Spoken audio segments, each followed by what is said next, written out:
Everyone, welcome to the Bong tasty hub. আজ আমি আপনাদের সাথে শেয়ার করব বাঙালি স্টাইলে তৈরি ভেজিটেবল ফ্রাইড রাইস। যে কোনো স্পেশাল অকেশনে আমরা ফ্রাইড রাইস রেসিপি বানিয়ে থাকি। বাঙালিরা তো ফ্রাইড রাইস ও চিলি চিকেনের কম্বিনেশন দারুণ পছন্দ করে। এখানে ফ্রাইড রাইস বানানোর জন্য 300 গ্রাম বাসমতি চাল নিয়েছি, আর চালগুলোকে আমি খুব ভালো করে 3 থেকে 4 বার পরিষ্কার করে ধুয়ে নিয়েছি। এরপর 1 ঘন্টা জলে ভিজিয়ে রাখছি। 10 মিনিট পরে গ্যাসে একটা প্যান বসিয়ে দিয়ে দিয়েছি পরিমাণ মতো জল। এর মধ্যে দিয়ে দিয়েছি 2টো তেজপাতা, দিচ্ছি লবঙ্গ, এলাচ, দারচিনি আর 1 চামচ লবণ, আর দিয়ে দিচ্ছি 2 চামচ সাদা তেল। এই সাদা তেল দেওয়ার কারণে কিন্তু ভাতটা একদম ঝরঝরে হবে। জলটা খুব ভালো মতো ফুটে এলে এর মধ্যে দিয়ে দিচ্ছি ভিজিয়ে রাখা চাল, দিয়ে একটু ভালো করে মিক্স করে 1 মিনিট মতো ফুটিয়ে নিয়েছি। এরপর আমি এর মধ্যে দিয়ে দিচ্ছি কাজু ও কিশমিশ। আপনারা চাইলে কাজু কিশমিশ ভেজেও দিতে পারেন।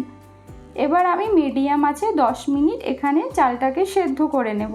মোটামুটি 90% সেদ্ধ হয়ে গেলে এটাকে জল ঝরিয়ে নিতে হবে। তো এখানে ভাতটা আমার রেডি হয়ে গেছে। জল ঝরিয়ে একটা পাত্রে নিয়ে নিয়েছি। এবার আমি এখানে কিছু সবজি নিয়েছি, যেমন গাজর, ক্যাপসিকাম, লাল ক্যাপসিকাম, বিনস। এখানে আপনারা চাইলে আরও কিছু সবজি অ্যাড করতে পারেন, বাট আমার হাতের কাছে যেগুলো ছিল সেগুলোই নিয়েছি। এবার একটা প্যান বসিয়ে দিয়ে দিয়েছি 1 চামচ সাদা তেল আর 2 চামচ ঘি। তেল আর ঘিটা খুব ভালো করে মিক্স করে নিচ্ছি। মিক্স করা হয়ে গেলে এবার এর মধ্যে আমি অ্যাড করে দিচ্ছি বিনস।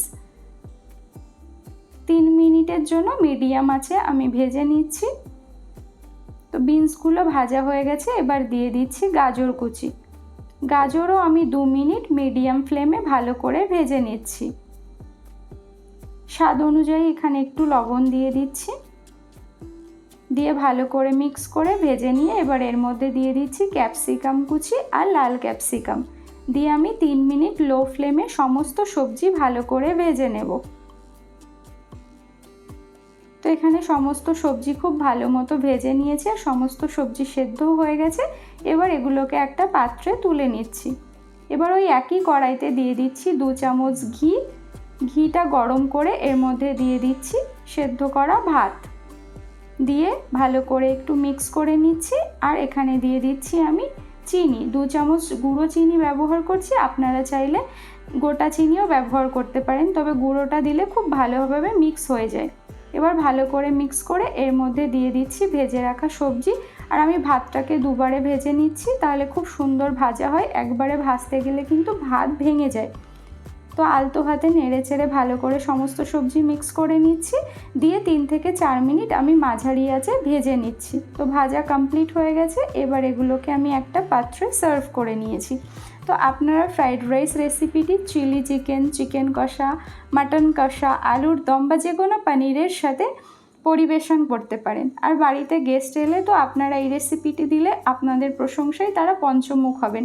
তো আমার রেসিপি আপনাদের কেমন লাগলো কমেন্ট বক্সে জানাবেন। যদি ভালো লাগে লাইক করবেন আর শেয়ার করবেন।